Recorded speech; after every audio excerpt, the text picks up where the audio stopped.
Friends, இன்றைக்கி நம்ம பார்க்க போகிறது பார்த்தீங்க புடலங்காய் பொரிச்ச கூட்டு தான். ரொம்ப டிஃப்ரெண்ட்டாக இருக்கும். குயிக்காக ஈஸியாக வெங்காயம் தக்காளி எதுவுமே இல்லாமல் டக்குன்னு செய்யக்கூடியது. வாங்க எப்படி செய்யலான்னு பார்க்கலாம். அவ்வளோதான். நம்ம சாதத்தில் இந்த புடலங்காய் பொரிச்ச கூட்டு போட்டு கொஞ்சம் நெய் ஊற்றி இதை பிசைஞ்சு சாப்பிடும் அல்டிமேட்டாக இருக்கும். ஃப்ரெண்ட்ஸ், இன்றைக்கி நம்ம புடலங்காய் வச்சு ஒரு ரெசிபி செய்ய போகிறோம். அதுக்கு முதல்ல புடலங்காவை நல்லா கட் பண்ணி வச்சுக்கலாம். அப்புறம் மிளகு, சீரகம், உளுந்து, தேங்காய், காஞ்ச மிளகாய், அப்புறம் தாளிக்கிறதுக்கு கடுகு, உளுந்து, இவ்வளோ தான் இதுக்கு தேவையானது. காரத்துக்கு மிளகாத்தூளோ எதுவும் கிடையாது, மிளகோட காரம் தான் இந்த ரெசிபிக்கு. முதல்ல இந்த புடலங்காவை வேக வச்சு எடுத்துக்கலாம். ஒரு 5 நிமிஷம் அடுப்பில் வச்சு ஒரு 5 நிமிஷம் வேக விட்டுடலாம். கொஞ்சம் உப்பு போட்டுக்கலாம். ஒரு 1/4 ஸ்பூன் மஞ்சத்தூள் போட்டு இதை ஒரு 5 நிமிஷம் இதை வேக விட்டு எடுத்து வச்சுக்கலாம். அது ஒரு பக்கம் வேகட்டும். இப்போ இன்னொரு பேனை வச்சுக்கலாம். வச்சுட்டு இதில் 1 ஸ்பூன் மிளகு இதை வறுத்து எடுத்துக்கலாம்.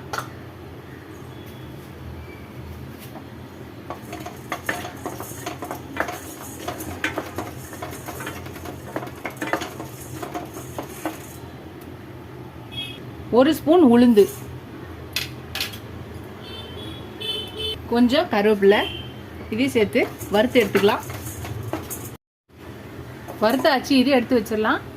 நம்ம வறுத்ததை தனித்தனியாக பொடி பண்ணி எடுத்து வச்சுக்கலாம். மிளகையும் உளுந்தையும் தனித்தனியாக வறுத்து அரைச்சி வச்சாச்சு. இப்போ மிக்சி ஜாரில் நம்ம எடுத்து வச்சுருக்க தேங்காய், ஒரு கை தேங்காய், 2 பத்தை வச்சுருக்கோம். இப்போ 1 ஸ்பூன் சீரகம். இப்போ இதை தண்ணி ஊற்றி அரைச்சி எடுத்துகிட்டு வந்துடலாம். பேஸ்ட்டாக அரைச்சி எடுத்துகிட்டு வந்தாச்சு. இது ஒரு பக்கம் இருக்கட்டும். வேக வச்சு எடுத்து வச்சுருக்க சிறுபருப்பு இதுவும் ஒரு பக்கம் இருக்கட்டும். நம்ம வேக வச்சாச்சு 5 நிமிஷம். இதை தண்ணியை வடித்து எடுத்துகிட்டு வந்துடலாம். வேக வச்ச புடலங்காவை வடித்து எடுத்துகிட்டு வந்தாச்சு. இது ஒரு பக்கம் இருக்கட்டும். ஒரு பேன் வச்சுக்கலாம்.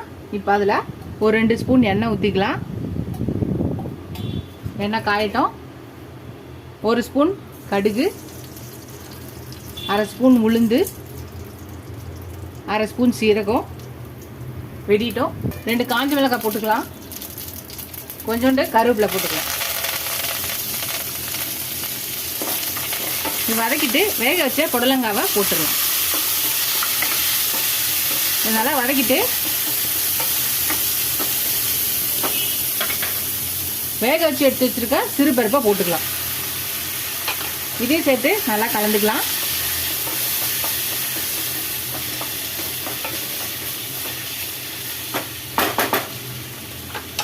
பொடி பண்ணி வச்சிருக்க மிளகு, பொடி பண்ணி வச்சிருக்க உளுந்து, அப்புறம் அரைச்சி வச்சிருக்க தேங்காய் சீரக பேஸ்ட் எல்லாத்தையும் நல்லா கலந்துக்கலாம். அடுப்பை ஸ்லோவாக வச்சுட்டு கிளறிக்கோங்க.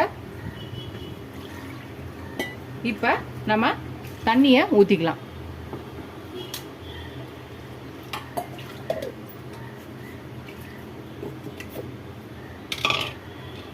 கொஞ்சம் தண்ணி ஊற்றிக்கோங்க, ஏன்னா டக்குன்னு கட்டி ஆகிடும். சிறுபருப்பு, உளுந்து எல்லாத்தையும் நம்ம அரைச்சி ஊற்றிருக்கோம், தேங்காவும் அரைச்சி ஊற்றிருக்கோம். ஸோ அதனால் டக்குன்னு திக்காயிடும். இது கொஞ்சம் திக்காக வர வரையும் இதை நம்ம கொதிக்க விட போகிறோம். இதுக்கு காரத்துக்கு மிளகாத்தூள் கிடையாது, வெறும் இந்த மிளகோட காரம் தான் இந்த ரெசிபியோட. எல்லாத்தையும் நல்லா கலந்தாச்சு. அடுப்பை ஃபுல்லாக வச்சுக்கோங்க. இதுக்கு தேவையான உப்பு போட்டு இதை கலக்கி கொதிக்க விடலாம். அவ்வளோதான், நம்மளோட புடலங்காய் பொரிச்ச கூட்டு ரெடி ஆயிடுச்சு. ரொம்ப ஈஸியாக சிம்பிளாக டக்குன்னு செஞ்சிடலாம். இதில் வெங்காயமோ தக்காளியோ எதையுமே அறிய வேண்டிய தேவையில்லை. டக்குன்னு குயிக்காக செஞ்சிடக்கூடியது. புடலங்காய் மட்டும் கட் பண்ணிவிட்டு நம்ம ரெடி பண்ண வேண்டியது. இது கல்யாண வீட்லேயோ இல்லை வீட்டில் நம்ம செய்கிற மாதிரியோ இல்லை. இது ரொம்ப குயிக்காக ஈஸியாக செய்யக்கூடிய டிஃப்ரெண்ட்டான ஒரு புடலங்காய் பொரிச்ச கூட்டு. பொரிச்ச புடலங்காய் கூட்டு ரொம்ப டிஃப்ரெண்ட்டாக இருக்கும். இது சாம்பார் மாதிரி இல்லாமல், பொரியல் மாதிரி இல்லாமல் ஒரு கூட்டு மாதிரி இருக்கும். இது நீங்கள் தொட்டுட்டு சாப்பிட்லாம், பிசைஞ்சு சாப்பிட்லாம்.